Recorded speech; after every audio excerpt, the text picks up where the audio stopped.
सहनाववतु सहनौ भुनक्तु सह वीर्यं करवावहै तेजस्विनावधीतमस्तु मा विद्विषावहै। ॐ शान्ति शान्ति शान्तिः। अखण्डमण्डलाकारं व्याप्तं येन चराचरं तत्पदं दर्शितं येन तस्मै श्रीगुरवे नमः। अज्ञानतिमिरान्धस्य ज्ञानाञ्जनशलाकया चक्षुरुन्मीलितं येन तस्मै श्रीगुरवे नमः। गुरुर्ब्रह्मा गुरुर्विष्णु गुरुर्देवो महेश्वरः गुरुरेव परं ब्रह्म तस्मै श्रीगुरवे नमः। स्थावरं जङ्गमं व्याप्तं यत्किञ्चित् सचराचरं तत्पदं दर्शितं येन तस्मै श्रीगुरवे नमः। चिन्मयं व्यापि यत्सर्वं त्रैलोक्यं सचराचरं तत्पदं दर्शितं येन तस्मै श्रीगुरवे नमः। त्वमेव माता च पिता त्वमेव बन्धुश्च सखा त्वमेव विद्या द्रविणं त्वमेव सर्वं मम देवदेव त्वमेव सर्वं मम देवदेव।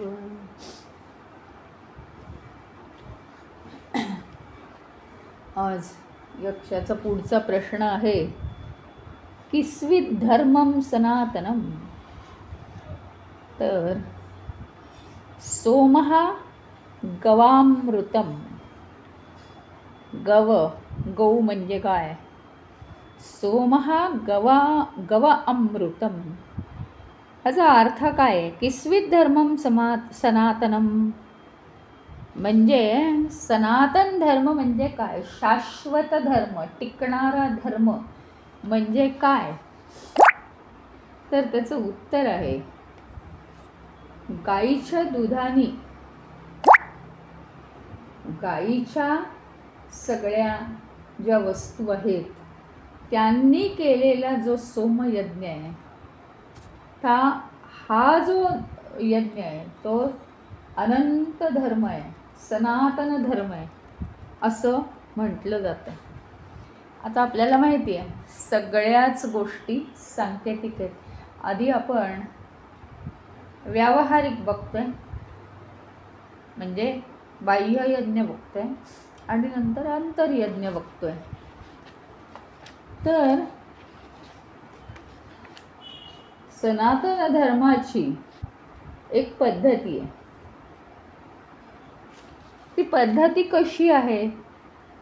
तर मनुष्य म्हणजे काय आहे की त्याला सगळ्यात जास्त भीती कसली आहे?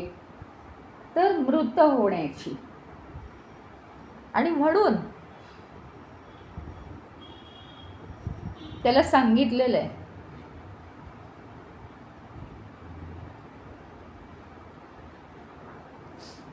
की मृत होण्याची भीती बाळगण्याचं कारण नाही, अमरत्व मिळेल, ते मिळू शकेल, पण कसं वागलं पाहिजे? त्याच्यासाठी आपण कसं वागलं पाहिजे. मग हे जे आहे ना, हा आहे सनातन धर्म. सनातन धर्मामध्ये काय आहे, ही सगळी पद्धती वर्णन केली आहे. अमरत्वाचं ज्ञान दिलेलं आहे सनातन धर्मामध्ये.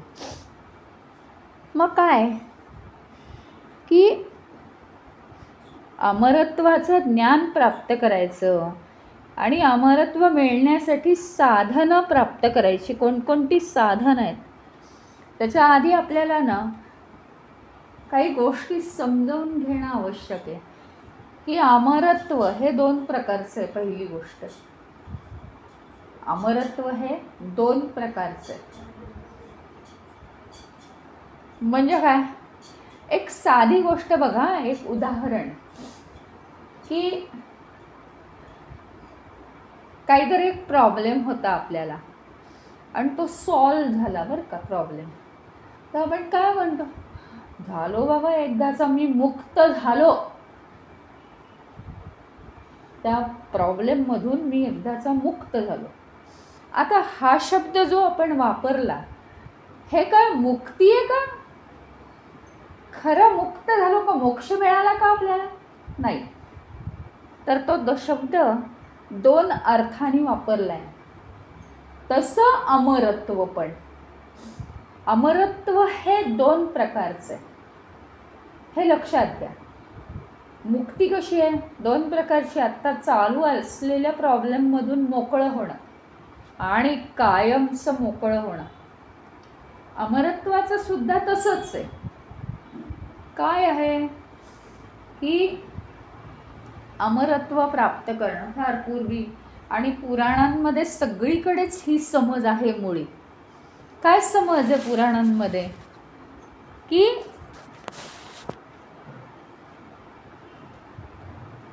मनुष्याने चांगलं वागायचं, आदर्श जीवन जगायचं. हां, राजा लोकांनी यज्ञ करायचे. यज्ञ का करायचे, तर देवतांना प्रसन्न करायचं. देवतांचे आशीर्वाद माझ्या राज्यातल्या प्रजेवर राहू दे आणि ती प्रजा सुखी राहू दे. आपण मध्ये पाहिलं होतं बघा की या ज्या देवता आहेत, आपण जेव्हा यज्ञ करतो तेव्हा यज्ञामध्ये हवीर द्रव्य अर्पण करतो आणि हा अर्पण केलेला भाग हे हविष्वान्न, हा हवीर बाग सगळ्या खगोलीय देवता, खगोलीय म्हणजे आकाशातल्या देवता स्वीकारतात आणि त्या संतुष्ट होतात आणि मानवाचं कल्याण हो असा त्या आशीर्वाद देतात. मग राजाचं हे काम आहे की संपूर्ण प्रजेचं कल्याण व्हावं म्हणून राजे लोक यज्ञ करत. ऋषींचं त्याच्यापेक्षा मोठं हे अपेक्षा की संपूर्ण विश्वाचंच कल्याण व्हावं म्हणून ते यज्ञ करत. याच्यामध्ये काय आहे की हा यज्ञ करून होतं काय माहिती का, की एक आदर्श जीवन. आणखीन दुसरं काय आहे की लोकांना आवडेल असं बोलणं चालणं करायचं.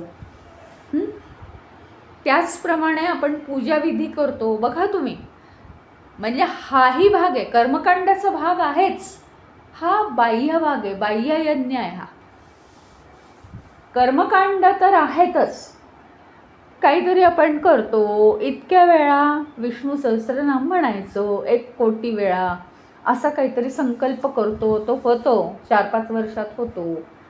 मग काहीतरी पूजा करतो, असं करतो ना आपण. हे सगळं कशासाठी आहे, आपण सगळं चांगलं करतोय, दान देतोय लोकांना, कोणाला जेवायला बोलवतोय, हे सगळं कशासाठी आहे, तर म्हणे की पुण्य गोळा करण्यासाठी. हां, पुण्य गोळा करून होतं काय, कर्मकांडाचा भाग आहे म्हणून सांगतेय समजवून पुण्य गोळा करून काय होतं माहिती का, की आदर्श जीवन जगलं आणि पुण्य गोळा केलं, हे सगळं पुण्य जमा होतं. आणि आपल्याला माहिती आहे ना, निम्म पाप आणि निम्म पुण्य झालं तर माणसाचा जन्म होतो. पाप जास्ती असेल तर नरकातला जातो मनुष्य, पुण्य जास्ती असेल तर तो मनुष्य स्वर्गात जातो.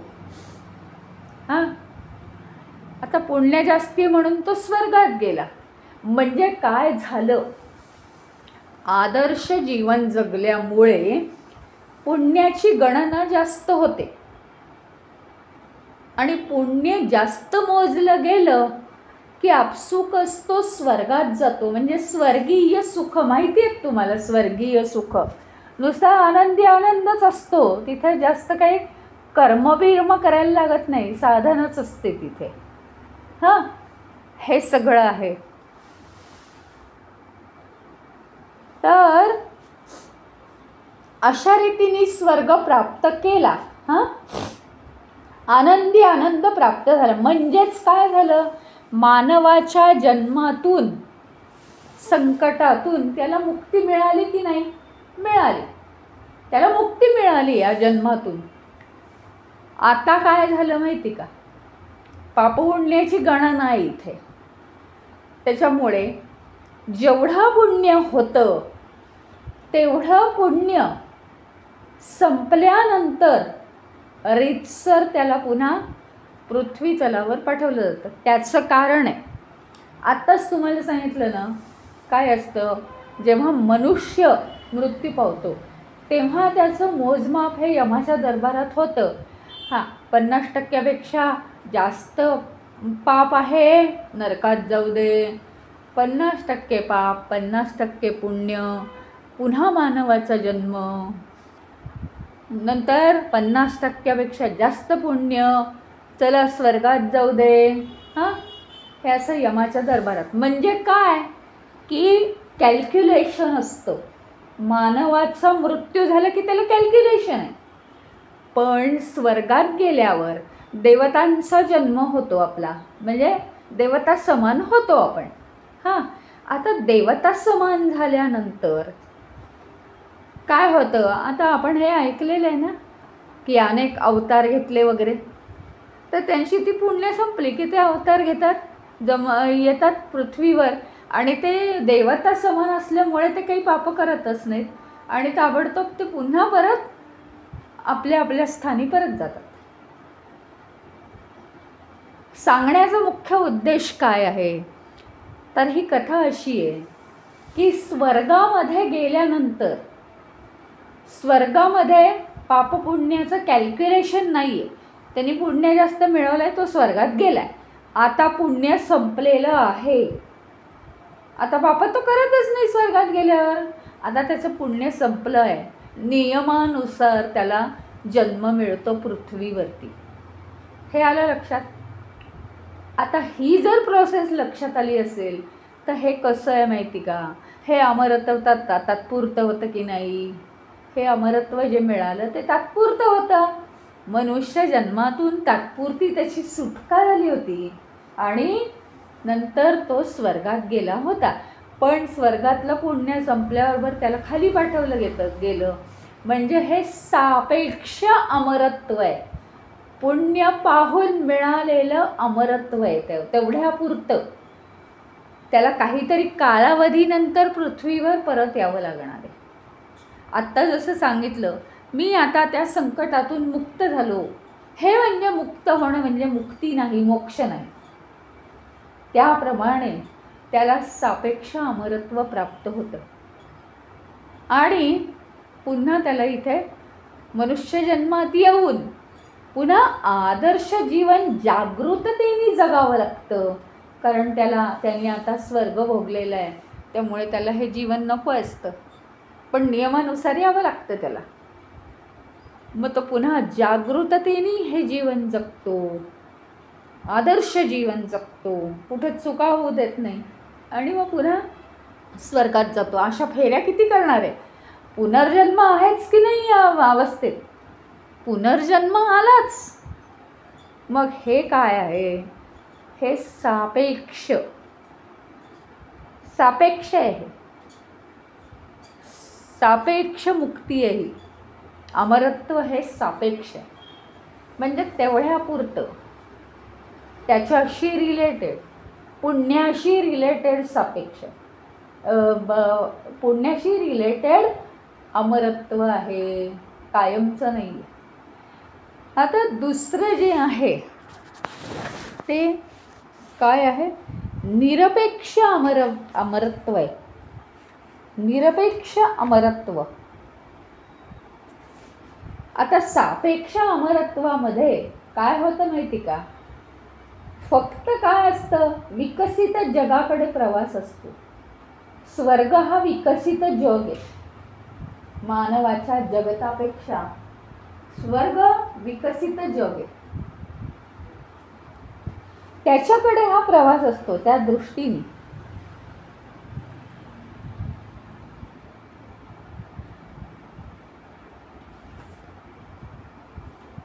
सापेक्ष एवढ्यासाठी म्हणायचं की गुणवत्ता संपली, पुण्य संपलं की पुन्हा स्वर्गातून पृथ्वीवर येतो.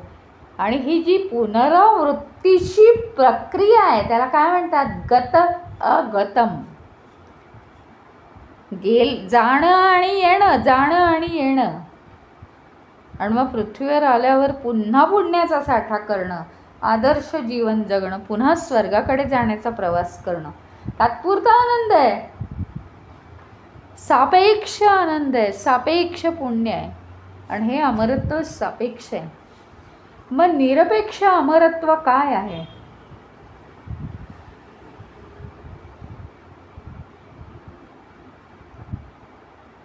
अतिशय उदात्त जीवन जगणं. आपलं सांसारिक जीवन सुद्धा उदात्ततेने जगणं हे पहिलं मूळ महत्त्वाचं कारण आहे. आणि ते उदात्ततेने जीवन जगत असताना स्वस्वरूप जाणत राहणं, पूर्णतेने स्वस्वरूपाचा आस्वाद घेणं, हे काय आहे? ज्यावेळी आपण स्वस्वरूप जाणतो त्यावेळी ॲटोमॅटिक बंधनांपासून मुक्त होतो. काय आहे इथं जर असं म्हटलं की बंधनांपासून मुक्त होणं म्हणजे कायमचं अमरतत्व आहे, कायमचं अमरत्व आहे. का? एक तर पुनर्जन्म नाही आहे,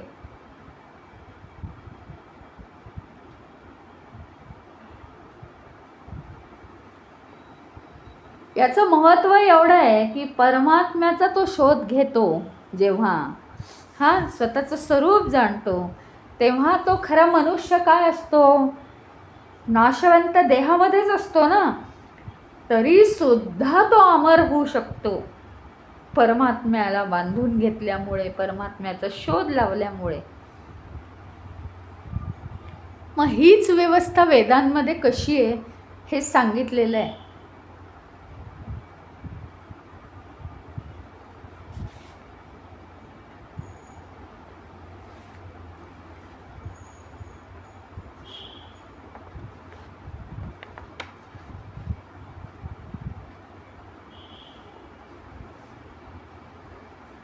की आपल्याला माहिती आहे वेदांचे 4 भाग कसे पडतात, पण त्याच्यामध्ये ना 2 भाग महत्त्वाचे आहेत. एक म्हणजे कर्मकांड,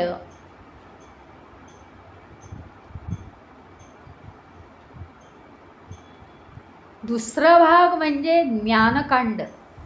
म्हणजे कर्मभाग आला आणि ज्ञानभाग आला.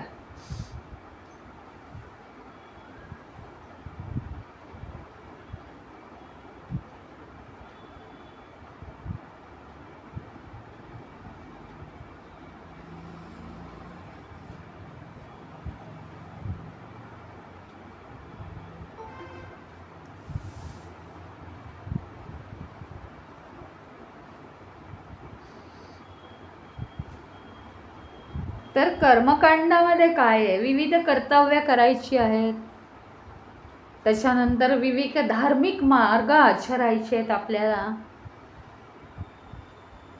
असं सगळं केलं म्हणजे कर्माचा भागही पूर्ण केला आणि ज्ञानाचाही भाग पूर्ण केला, तर आपल्याला योग्यता मिळते.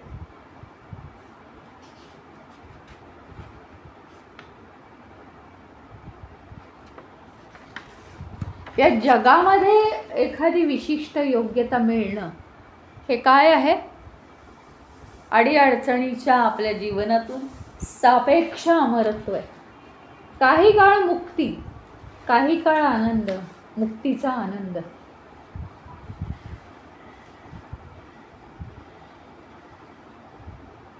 दुसरा भाग काय आहे वेदांमध्ये? ज्ञानकांड, ज्ञानाचा भाग आहे. याच्यामध्ये काय तर उपनिषद, परमात्म्याला जाणून घ्यायचं,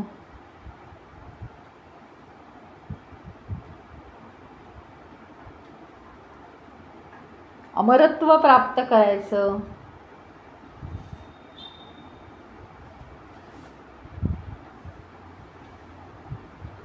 आता हा जो प्रश्न होता, आपण 2 प्रकारचे अमरत्व पाहिलंय, हे मुद्दाम आपण समजावून घेतलं. हा जो प्रश्न आहे हा काय सांगतोय? सोमयज्ञ आहे ना, सोमयज्ञ नावाचा यज्ञ करायचा. तर तो कसा असतो? तो अग्निविधी आहे. यज्ञ म्हणजे काय? अग्निविधी. पण त्याच्यामध्ये काय काय वापरतात?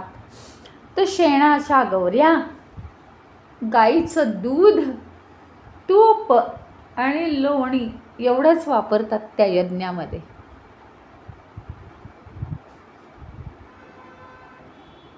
आता इतकं सगळं सात्विक असल्यामुळे या यज्ञाचं जे फळ मिळतं त्यांनी पण आपलं सगळं जीवन अमर होऊन जातं. आपल्याला माहिती आहे की देवता हा हवीरभाग स्वीकारतात, खुश होतात आणि आशीर्वाद देतात. आता देवता का खुश होतात? सगळं मटेरियल गायीपासून मिळालेलं आहे आणि गाईला देवता म्हणतात ना.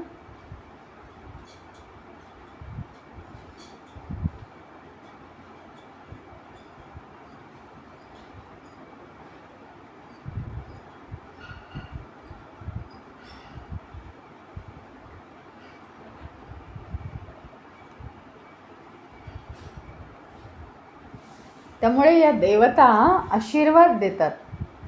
गाय कशी आहे? तिच्यामध्ये 33 प्रकारचे देव आहेत आणि तिच्यापासून बनलेलं हे दूध, तूप, लोणी हे हविष्वान्न म्हणून वापरतात. असं जर कार्य आपण केलं तर ते कार्य आपल्याला समृद्धीकडे नेतं, आपल्या जीवनाला समृद्धी मिळते. आता तुम्ही म्हणाल की आम्हाला काय सोमयज्ञ करायची ताकद आहे का आमच्या अंगात? आम्ही कुठे ते करत बसणार? सोमयज्ञ करणारे गुरुजी तरी आज अवेलेबल आहेत का? मग काय करायचं?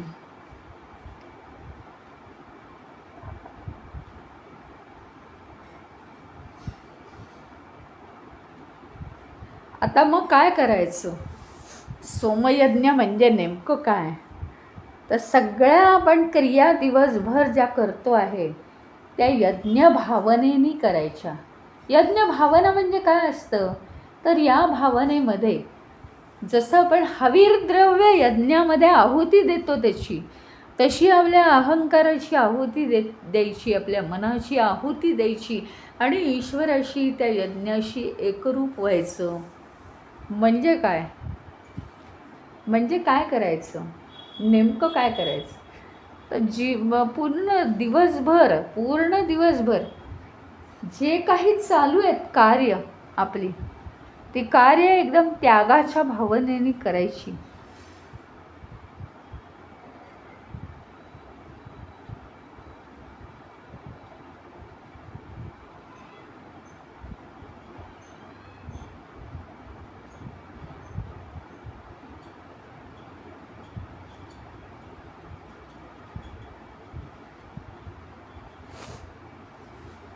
दिवसभर आपण ज्या क्रिया करतो, संपूर्ण दिवसभरात आपण ज्या क्रिया करतो, त्या सगळ्या क्रिया आपण यज्ञ भावनेने करत राहिलं पाहिजे. जीवन हा एक मुळी यज्ञच आहे आणि त्याच्यात आपण तापायचंच असतं. म्हणजे उष्णता असते, त्याच्यात ताप असतो, अग्नी असतो. अग्नी निर्माण होतो आपल्या जीवनातल्या क्रियांनी. आणि मग अशा यज्ञ भावनेने क्रिया केल्या की समाजाचं पण मोठं भलं होऊन जातं ना. आणि अपेक्षा न ठेवता आपण हे समाजासाठी केलं पाहिजे. त्यामुळे वैयक्तिक सुद्धा फायदा होतो आपल्याला. म्हणजे काय? अपेक्षा न ठेवता समाजासाठी करायचं म्हणजे काय? आपण दिवसभरात आपलं आचरण असं ठेवायचं की संपूर्ण दिवसभर प्रत्येक कर्म होत असताना आपण ईश्वरचरणी लीन व्हायचं आहे.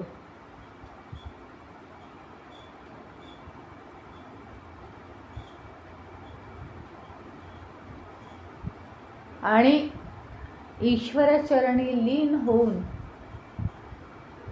स्वतःचं अस्तित्व शून्यवत करायचं आहे.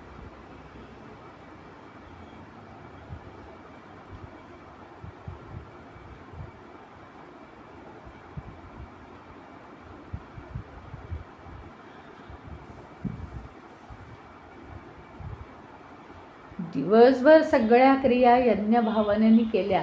आधीच्या ह्याच्यात सुद्धा मी सांगितलं होतं की काय माहिती का, आपण संपूर्ण या हा जो समाज आहे त्याचे आपण घटक आहोत ना.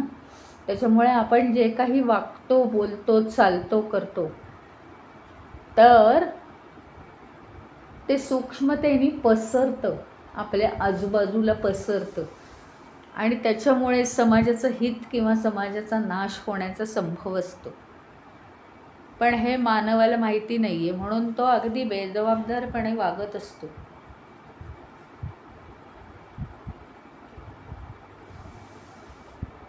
अतिशय सूक्ष्म रूपाने आपलं सगळं वागणं समाजामध्ये पसरत असतं.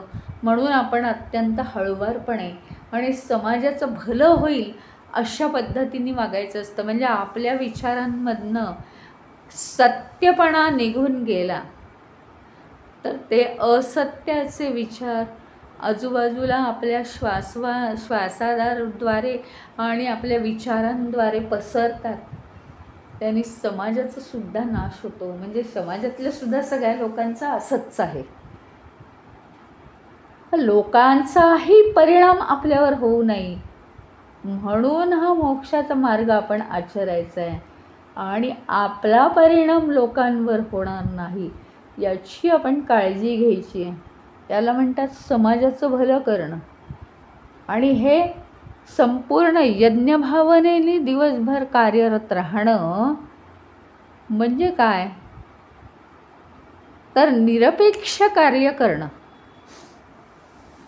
निरपेक्ष कार्य करणं, जास्त कशाचीही अपेक्षा न ठेवता कार्यरत राहणं हे आवश्यक आहे.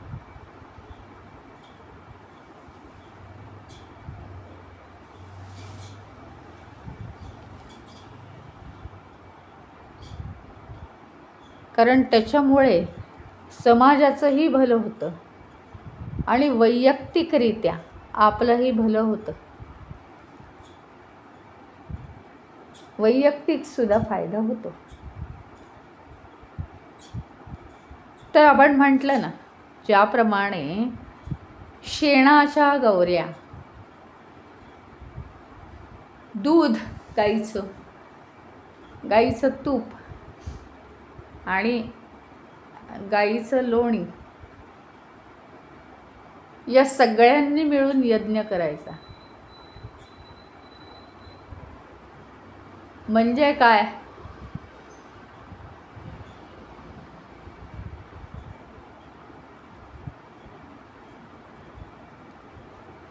गाईचं जसं दूध, तूप आणि लोणी हे सगळे स्नेह निर्माण करणारे जे पदार्थ आहेत, त्याच्यामुळे हा तयार झालेला अग्नी हा इतका शुद्ध असतो, अतिशय शुद्ध मानला जातो हा यज्ञातून निघालेला अग्नी, आणि तो सगळ्यांचं कल्याण करतो. असं दूध, तूप, लोणी यासारखे आपले मनातले विचार सगळीकडे स्नेहपूर्ण रीतीने पसरवले गेले पाहिजेत.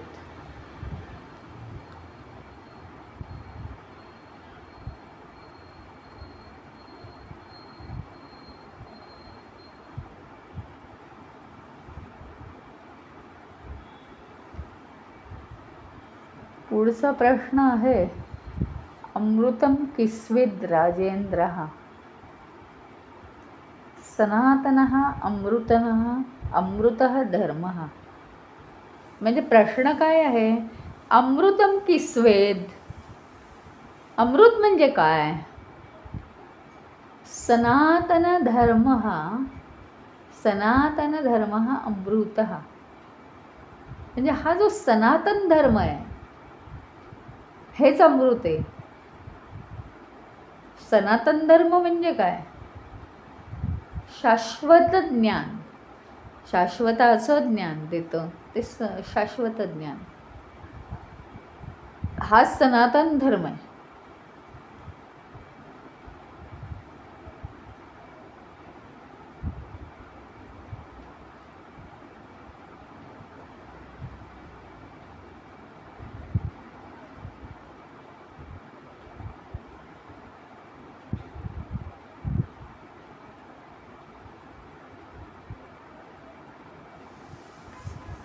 सनातन धर्म म्हणजे काय?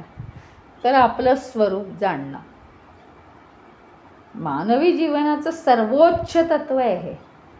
आपलं स्वरूप, आपलं सत्य जाणणं, हाच केवळ परमधर्म आहे, हाच केवळ सनातन धर्म आहे.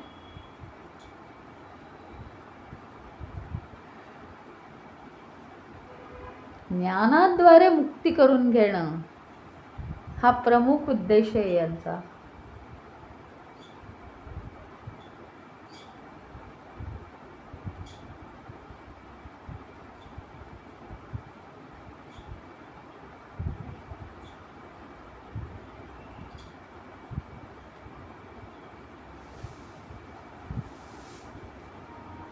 सनातन धर्म म्हणजे शाश्वत धर्म. तो कधी आपल्याला प्राप्त होईल? तर शाश्वत ज्ञान आपल्याला मिळालं पाहिजे. शाश्वत ज्ञान म्हणजे काय आहे? तर ते आपल्या परमात्मा स्वरूपाचं ज्ञान आहे, तेच एक शाश्वत आहे. बाकी सगळे अशाश्वत, न टिकणारे.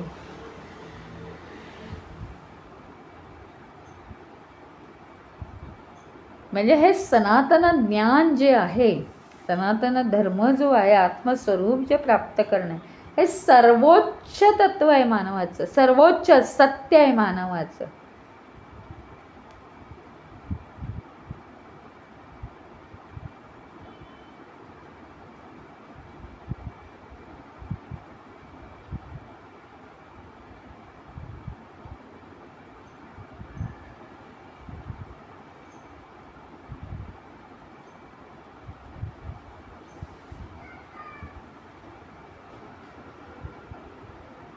परमज्ञान घेऊन आता मुक्ती, ही कायमची मुक्ती आहे, आणि ते आपल्याला साधलं पाहिजे. मानवाचं अंतिम उद्दिष्ट आहे हे. अमृत जर आपण सेवन केलं तर आपल्याला अमरत्व प्राप्त होणार आहे. म्हणजे काय होतं नेमकं? बंधनांपासून कायमची मुक्ती मिळते. हे सगळं काय आहे? ही भाषा चालली हो, भली मोठी भाषा चालली. पण आता बंधन म्हणजे काय आणि मुक्ती म्हणजे काय माहिती आहे का? बंधनापासून कायमची मुक्ती मिळते. बंधन म्हणजे काय? काहीतरी इच्छा आपणच करतो आणि मला ते आणायचं आहे अशी इच्छा, आणि त्याच्यात स्वतःला गोवून घेतो आणि त्याच्यासाठी कष्ट करतो, ते मिळवण्याचा प्रयत्न करतो. अखेरीस ते नाही मिळालं तर पुन्हा आपल्याला अनंत कामना तयार होतात मनामध्ये त्याच्याविषयी. म्हणजे किती खटपट, ती इच्छाही आपणच करतो आणि ती पुरवण्यासाठी प्रयत्नही आपणच करतो. हे सगळं बाजूला होतं या बंधनांपासून मुक्ती मिळाली की. बंधन म्हणजे काय? बंधन म्हणजे तरी नेमकं काय आहे? एखादी गोष्ट आपल्याला हवी आहे म्हटलं की झालं बंधन. अरे हा मनुष्य असा का वागला, झालं बंधन. अशा कितीतरी बारीक बारीक हृदय ग्रंथी आपल्या आहेत आणि त्याच्यामुळे तिथपर्यंत कोणी पोचू शकत नाही.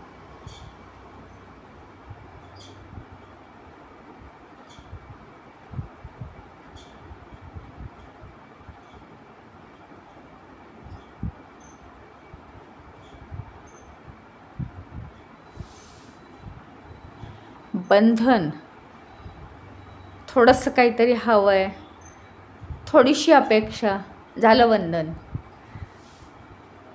अपेक्षा केली, हा असा का वागला, तो तसा का केलं, झालं बंधन. मला हे नाही मिळालं, ते नाही मिळालं, झालं बंधन. छोट्या छोट्या गोष्टींवरनं बंधन होतात. बंधन ह्याचा अर्थ स्वतःचं स्वरूप बंद करून ठेवणं.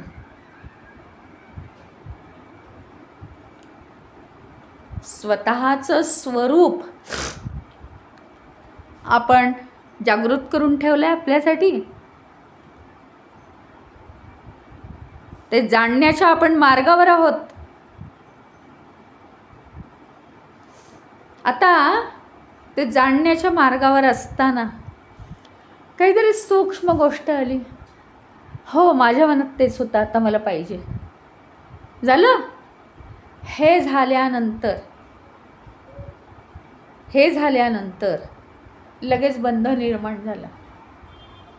इतका सूक्ष्म बंध आहे. अमक्या माझ्या मैत्रिणीने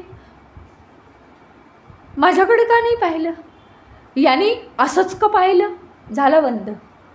इतक्या सूक्ष्म पण कधीही न सुटणाऱ्या गाठी म्हणजे बंधनं, आणि त्या सोडवणं हे मानवाच्या हातात नाही आहे.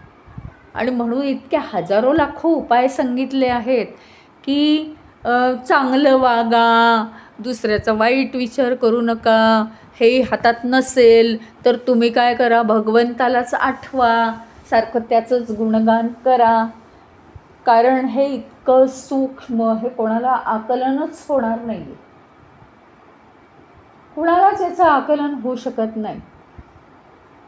अरे असं काय झालं, असं म्हटलं की झालं बंधन. आपल्याला ते कळत नाही.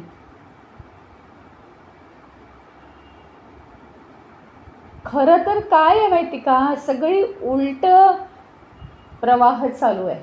म्हणजे काय, आपण ठसठशीतपणे बोलत असतो, असं का झालं, असं नको होतं व्हायला, आम्ही अन्याय सहन करणार नाही.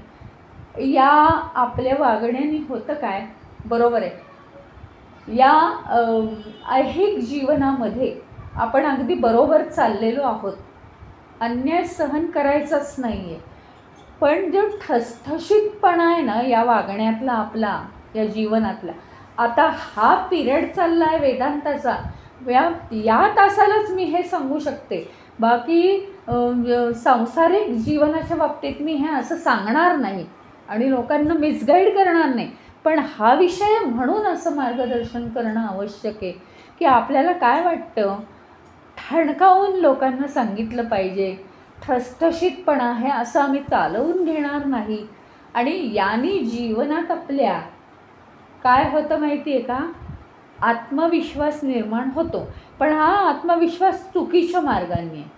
म्हणजे काय होतं तर आपण आपल्यातलं जे ईश्वरत्व आहे ते हळूवारपणाने आहे आणि ते ईश्वरत्व अतिशय सूक्ष्म आहे. प्रत्येकामध्ये आहे ते ईश्वरत्व, पण ठसठशीतपणामुळे त्या अत्यंत सूक्ष्म नाजूक अशा ईश्वरत्वापासून आपण दूर जाऊन या ऐहिक जीवनातला ठसठशीतपणा आपण अनुभवत असतो. नो डाऊट की ते यशस्वी होण्यासाठी ऐहिक जीवनाला उत्तम आहे, पण ते कायमचं ऐहिक जीवन आदर्श करत नाही. यात सांगितल्याप्रमाणे ऐहिक जीवनसुद्धा समृद्ध करण्यासाठी म्हणजे स्वर्गाची वाट धरण्यासाठी आपण काय केलं पाहिजे तर सत्कर्म केली पाहिजेत. दुसऱ्याची मनं दुखावणं हे सुद्धा आपल्या गाठी बांधणंच आहे. म्हणजे खूपच जागरूकतेने आपल्याला जगावं लागणार आहे. आपलं व्यक्तिमत्व जेव्हा ठळकपणे होत जातं तेव्हा आपल्याला कॉन्फिडन्स येतो, हे अगदी सत्य आहे आणि तो आला पाहिजे वगैरे, अगदी सत्य आहे. पण या ऐहिक जीवनामध्ये तो आला पाहिजे. पारलौकिक जीवनामध्ये आपल्याला हळूहळू सूक्ष्म होत गेलं पाहिजे आणि मग या कशाचंही महत्त्व राहत नाही. म्हणजे बॅकग्राऊंडला आपल्याला असं जगायचं. हे सांगण्याचा एकच उद्देश आहे की काय आहे आत्ता इथे जे आलेलं आहे की अतिशय छोट्या छोट्या गोष्टींपासनं अरे असं म्हटलं तरी एक बंधन तयार होतं. कारण तो विचार मनामध्ये आपल्या मताच्या विरुद्ध असलेला विचार असतो अचानक काहीतरी, आणि म्हणून त्याच्यामुळे बंधन तयार होतं. आणि खरं सांगायचं तर बंधन म्हणजे बांधलं जाणं म्हणजे काय, हे बघा एक असं समोर आहे काय आहे म्हणजे एक अगदी बालिश जर आपण घेतलं उदाहरण तर एका मुलाने काय केलं, छोटासा मुलगा म्हणजे तो अगदी धरा की 9-10 वर्षाचा मुलगा आहे, काहीतरी नको करायला ते केलं हां, आणि त्याला शिक्षा केली वडिलांनी. आज तुला जेवायला मिळणार नाही, ऐके ना मला जेवायला पाहिजे, तू हे परत करशील का. काही केलं काही कबूल होईना. मग काय केलं माहिती आहे, ताट समोर आहे थोड्या अंतरावर आणि त्याला इकडे बांधून ठेवलं आहे. म्हणजे ताट समोर दिसतंय पण त्याला बांधल्यामुळे तो ते खाऊ शकत नाही. ही अवस्था कशी आहे, ही अवस्था कशी आहे ते सांगा मला तुम्ही. तिथे एका जाळी असलेल्या म्हणजे जाळीचं दार आहे त्या खोलीमध्ये एकाला बंद केलं, समोर सोन्याचा ढीग ठेवला आहे आणि दिवसभर तिथे कोणीही नाही. या माणसाच्या मनात प्रश्न निर्माण होतोय, अरे मला हे सोनं मिळालं असतं तर, आता तो कोणी नाही आहे, किती सोनं घेऊन मी किती मोठा श्रीमंत झालो असतो. पण तो काय आहे, तो बंद खोलीत आहे, समोर सोन्याचा ढीग बघतोय. म्हणजे किती तळमळ होत असेल ना माणसाची. तशीच आपली होते आहे पण अननोनपणे. म्हणजे आपल्याला हे जाणीवच नाही आहे याची की आपण काय करतो आहोत. छोट्या छोट्या गोष्टींमुळे आपल्याला खूप छोट्या छोट्या गोष्टींचं महत्त्व आहे. मला हे मिळायला पाहिजे, मला मान मिळायला पाहिजे, मला असं व्हायला पाहिजे, मला तसं व्हायला पाहिजे, ह्याच्यात काहीच महत्त्व नाही आहे. तर या छोट्या छोट्या गोष्टी घडल्या की आपल्याला इतकी बंधनं, असा दोर बांधला जातो आपल्या होती. समोर तिकडे मुक्ती आहे पण आता ही बंधनं कशी तोडायची हेच आम्हाला मुळी माहिती नाही. अगदी जवळ आहे हो, अगदी जवळ आहे. अगदी जर मी मोकळी झाले तर अगदी 2च हात आहे, म्हणजे एक हात लांब केल्यावर हात पोहोचत नाही आहे. थोडंसं त्याच्या पुढे गेलं की मुक्तीच आहे अक्षरशः. ह्याच्या पलीकडे मी वर्णनच नाही करू शकत. मग ह्याच्यासाठी काय आवश्यक आहे हे या 2 प्रश्नांमध्ये सांगितलेलं आहे की एक तर आपल्याला उच्च आदर्श जीवन जगलं, उच्च आदर्श जीवन जगलं म्हणजे या ऐहिक विश्वामध्ये समृद्धी तर मिळतेच, कारण सत्याला महत्त्व आहेच, परंतु प्रत्येक गोष्टीचं बंधन आपल्याला पडायचं नसेल तर आपण ईश्वराचीच कास धरली पाहिजे, त्याचं सतत स्मरण केलं पाहिजे आणि या विश्वामध्ये सगळ्यापासून अलिप्त कसं राहायचं. अलिप्त म्हणजे वैराग्य नव्हे.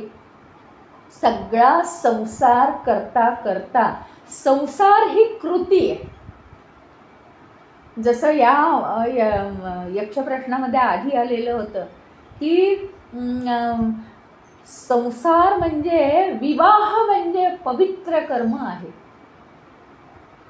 तसं म्हणणं आहे की संसार ही एक कृती आहे, कृती.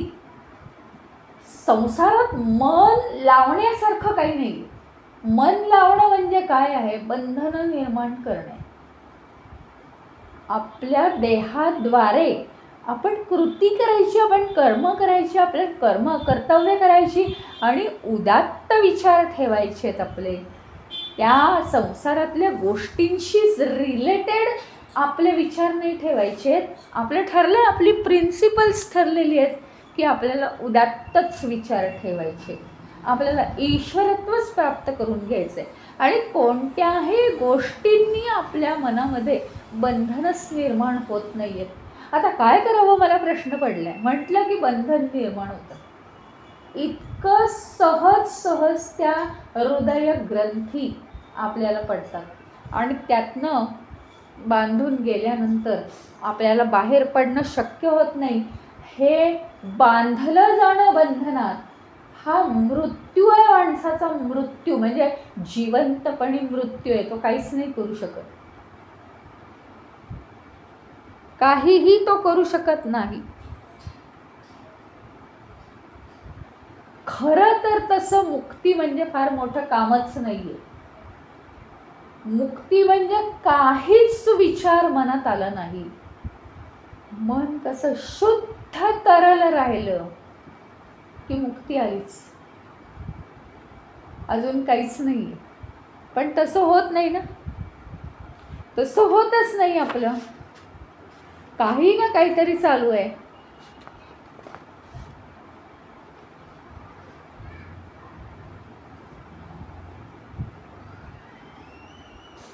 तर जीवनात सापेक्ष अमरत्व कसं प्राप्त करायचं आणि निरपेक्ष अमरत्व कसं प्राप्त करायचं, ऐहिक जीवन समृद्ध कसं जगायचं आणि पारलौकिक जीवनात कायमचं पुनर्जन्म न होता कायमची मुक्ती कशी मिळवायची, हे या 2 सूत्रांमध्ये आपण बघितलं. 2 प्रश्नांमध्ये आणि 2 प्रश्नांच्या उत्तरांमध्ये आपण पाहिलं. आता पुढच्या प्रश्नांमध्ये दुसरा विषय आहे, तो आपण उद्याच्या भागात बघूया.